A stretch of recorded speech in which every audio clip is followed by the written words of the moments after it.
Shalom saudara-saudari yang dikasihi Tuhan Yesus.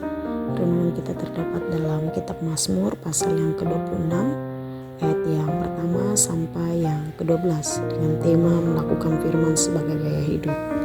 Mazmur pasal yang ke-26 ayat yang ke-11 sampai yang ke-12. Tetapi aku ingin hidup dalam ketulusan, bebaskanlah aku dan kasihanilah aku. Kakiku berdiri di tanah yang rata, aku mau memuji Tuhan dalam jemaah. Kedekatan Daud dengan Allah membuat ia mampu mengungkapkan isi hatinya mengenai hidupnya. Ia meminta Allah menguji isi hatinya karena ia tertuju pada kasih Allah. Hidupnya menjauhi perkumpulan orang munafik, bahkan membenci hal itu.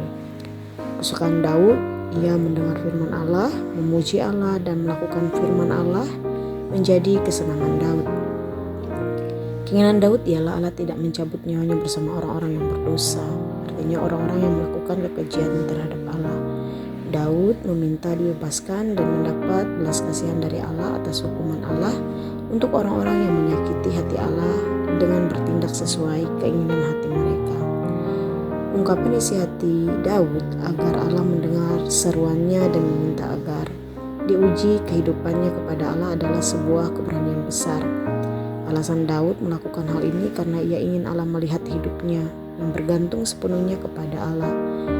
Jika kita renungkan, adakah seseorang meminta diuji hatinya kepada seseorang yang belum ia kenal atau benar-benar dekat dengannya untuk menguji hidupnya? Karena kedekatan Allah dengan Daud, ia berani meminta untuk diuji atas hidupnya karena ia yakin bahwa ia tidak menyakiti hati Allah dengan hidupnya. Saudara-saudari yang dikasihi Tuhan Yesus, hidup sesuai firman Allah itu adalah kesukaan untuk kita menerapkan dalam kehidupan sehari-hari. Gaya hidup kita berpadanan dengan kebenaran yang dari Allah, bukan lagi kebenaran yang berasal dari dunia ini.